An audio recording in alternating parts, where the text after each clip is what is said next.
pala lipstick ko. Wala na pala din ako lipstick eh. No. Yung ano, yung mga binili mo, yung kay Ann Curtis, ano, ano? Ano nga ba yung kay, ano, BLK? Oo, BLK, wala na. Ubus ko na. Naubos mo lang? Oo, wala na.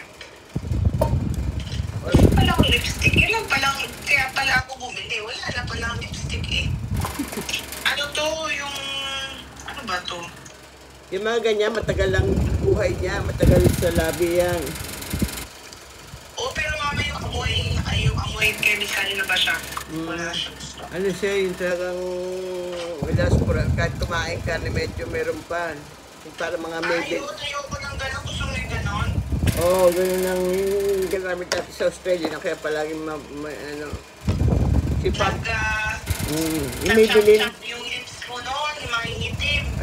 Siguro nga kaya yung, di ba nagkaroon ako ng choppy lips doon noon? Pero di naman, hanggang sa naubos ko yun, dito. Mahingitim mama. Maybelline naman ng brand doon, hindi naman nga. Oo, dapat mga L'Oreal, yung nakaka-moisturize ng lip. Pero hindi na ako pwede na walang lip balm before. Tingnan pati yung concealer ko, ano to, kakulay kong galing mo. Alam mo natural. Hindi ako nagli-lipstick ng direct. Kasi dry ang lips ko eh. Kulay kakulay ko pala siya. Itago mo yung number. Para alam mo. Hindi, yung isa ko ito, may number naman sila eh. YSL, wow. Anong kulay? Wala, parang lip oil lang siya. Pero walang kulay konti. May kulay siya pero tama lang. Oh, ganda. Kaya siya ganito yung kulay kasi may moisturizer siya and something. Bukas na lang. Gitla siya. Bukas na. Kumain ka na niyan. Saan tayo? Oo, yung straight na. Kanina pa yun eh, mga na-stress. Nag-crave ako. Sarap.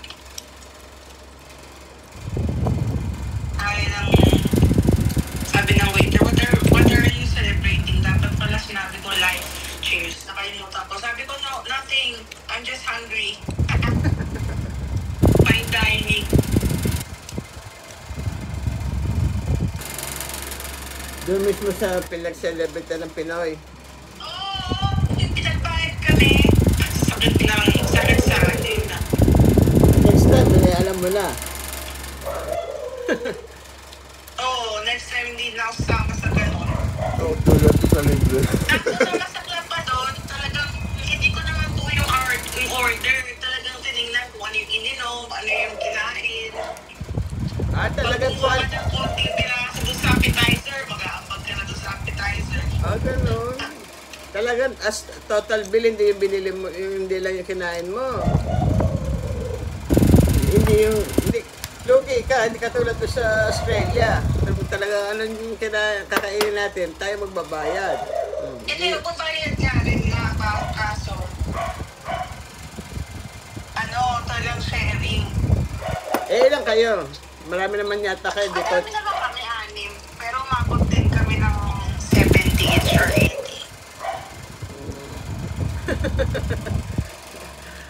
Sabi ko, wow, alam ko ito niya. Hindi pala. Ang masaklapin ni sinabi, dapat akala nila alam ko na. Sa Australia, at least alam mo na, sinabi na tayo nila, Bakit ni 20. Ate, ito, before pa na ito pa lang tayo sa bahay.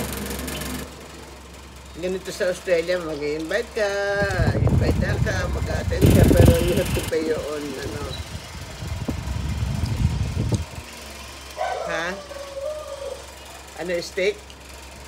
Rib eye. Daw kinain mo, te? Sabi ni Tito. Rib eye. Oo, yung rib eye. Rib eye. Yung taba-taba niya, gusto ko eh. Taba niya ba? Masarap, tsaka walang bone, kaya sulit. Sa gilid, Hindi yung medium well. Sarap. Ay, hindi ka well done. Hindi well done. Yung tayo na minsan sa Saudi noon, yung ano nga ba pinuntahan natin noon, Mio? Tony Romas. Yung Tony Romas noon. Hindi na tayo Bakit tinigan. din doon, no? Maliit lang, Oo, parang gano'n. Doon yata nagsimula yung nagustuhan ko yung ribeye. tawag dito. Para ayun ang tabas si Yusuf. Ano?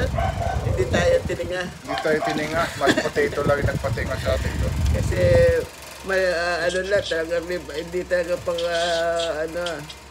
Dadalhin kita, kain ulit tayo sa Sangyup. Itajokin. Kaya lang, lugi tayo dito kay Yusuf, wala si Japoronto, magluto-luto. Ito naman si Yusuf, tayo na naman ng bebenta dito sa pagluto. Si Yusuf, pagkakain eh. Masarap din yung dito sa ano, yung ano. Mawala na yung sangyup dyan sa tapat. Wala no. Bankrupt sabihin ko kay ate. May kinainan kami din dito sa tapat ng ano, kaya hindi ano, tinay namin nung nagpamasahe nga kami. Hindi siya pang, hindi magandang ambience, pero masarap yung kanyang wings, variety of wings, only wings, pero wag ka, mahiya ka nang humingi pa ng pangatlong serving kasi para tinitingnan ka na. Ang tagal na nila mag-serve. Di ba, Ate, nga? Titignan ka na pagka naghingi ka. Yung unang serving, ang ganda-ganda ng mga, ano na, mukha ng ano, hindi ganun.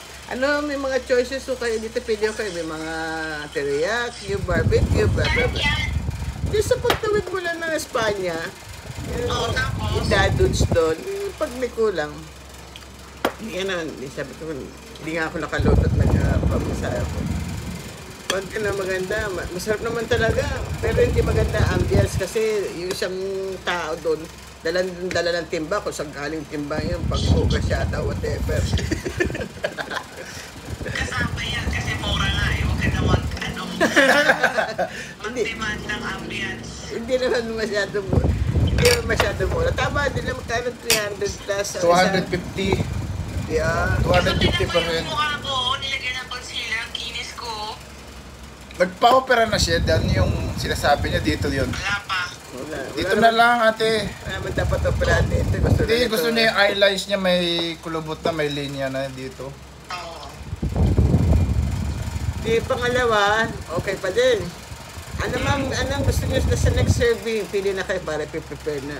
Siyempre, sarap na naman. Yung pangatlo, hindi na pumupunta. Bakit? Sisi na siya. Bisi-bisihan na. O, Kasi sabi ko, nakarami na kayo eh. Kupal kayo eh. yung pangatlo talaga, wala na. Sabi ko kayo, gusto uwi na tayo. Pero masarap ang ano nila, yung mga chicken wings sila para di pang mowang Si Kuya nakasimangot na sa atin nung ako na lang kumukuha eh. Mga ganun na yun. Ganun na yung itsura. Eh ngayon sarado na. Nadaan Ay, ako. nalugi na. Siguro. Ay, hindi Kasi- lugi yun. Marami pa din kumakain. Dito yung sanggip yung Hindi, sarado. sarado na din. Nakita ko nung may pinuntahan ako na sa hapon, nagkuha ko Di ng pa, di pa sila bankrupt. padala mo. Nasilip ko sarado nung isang araw pa din sarado na. Hindi na sila bankrupt doon ha. Maraming kumakain doon.